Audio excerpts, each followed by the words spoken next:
A question I have been considering lately is when exactly did the shit show we know today as the modern world come to be? This is a question with no right or wrong answer really. More just a question of opinion. Some might think various inventions might demarcate the birth of modernity.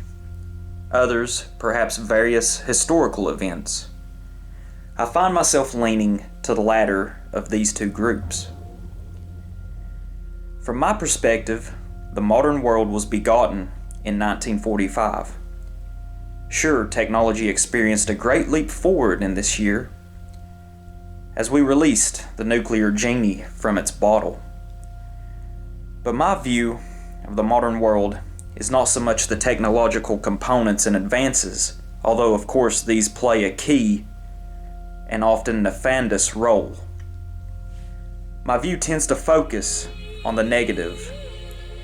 Think of it as a stalled car straddling a railroad and the blaring horn of the oncoming train. A disaster you wish to avoid seeing, but find it impossible to shake your gaze away from the impending and inevitable carnage. But even this vivid summation of the current situation seems lacking and misguided in many ways. Hopeful for a violent climax, albeit complete in destruction, a climax nonetheless.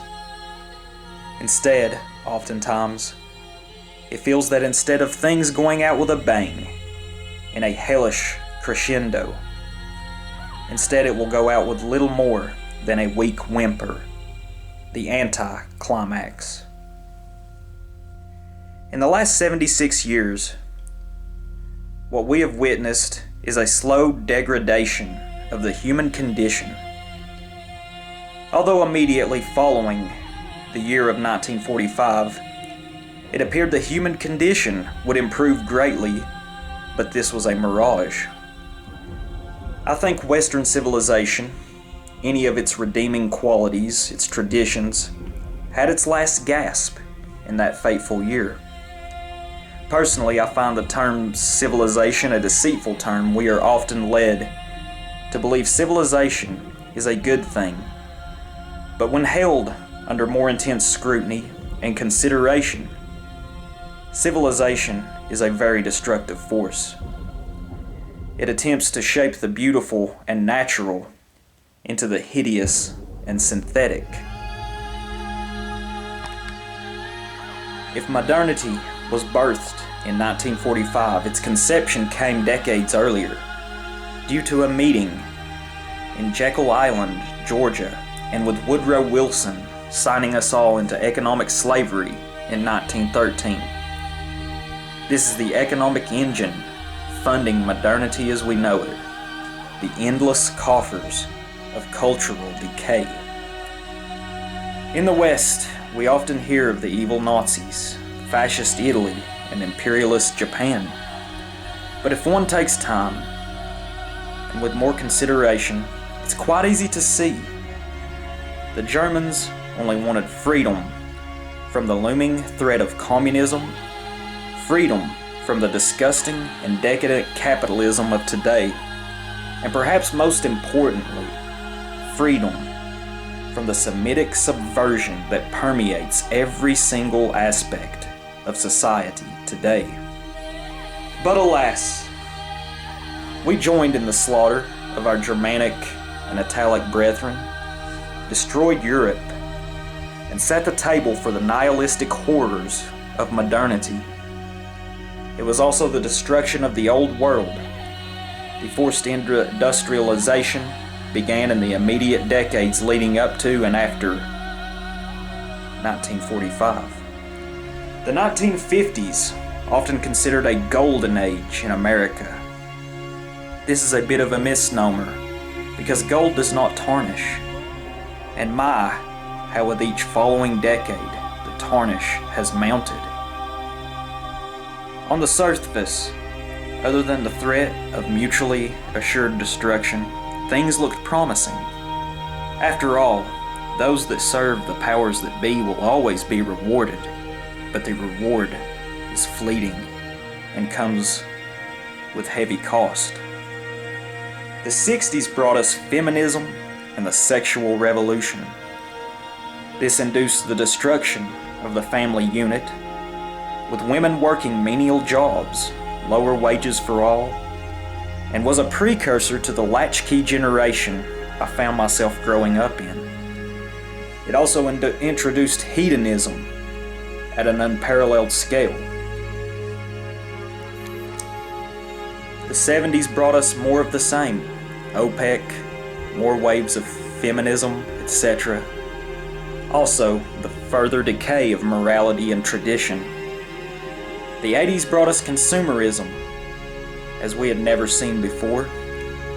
Sure, it can be said that man has always been greedy, but consumerism seemed to reach new highs during this greedy decade. The 90s brought us more consumerism, the further deterioration of the family unit, and school and mass shootings. Morality further slipped into oblivion. I think of the line from the movie The Devil's Advocate, where Al Pacino asks the protagonist if he could deny that the 20th century was completely his. The 2000s brought us 9/11 and never-ending wars in the Mideast. Everything described above reached feverish highs. The cultural rot, the decay has only seemed to accelerate fivefold the last 10 years. We have parents offering their children's physical, mental, and emotional health on the altars of wokeness.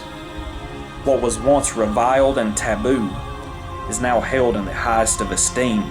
Morality is dead.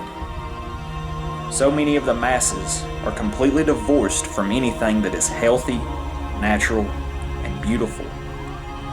These things that are held the dearest in modernity are gross affronts to Mother Nature herself. How far we have fallen in just 76 years. What progressive, stunning, and brave horrors await us in this century's version of the Roaring Twenties. I prefer not to dwell on such depressing thoughts, although after the last 2 years, it's become difficult to ignore the insanity, and the powers that be prefer that the few of us who see modernity for what it is to be unable to escape it. I suppose there is that old adage, one of hope, that says it is always darkest before the dawn. Surely, the egregious acts of the elites, their transgressions against morality, beauty, sanity, health, truth, and nature. Certainly, Mother Nature will cleanse the earth of this shit we see. I have no doubts regarding that. But what I fear, above all else, is how much darker must things get as we look up and before we are able to see the distant, faint glow of a coming sunrise in an otherwise dark, desperate, and dead sky.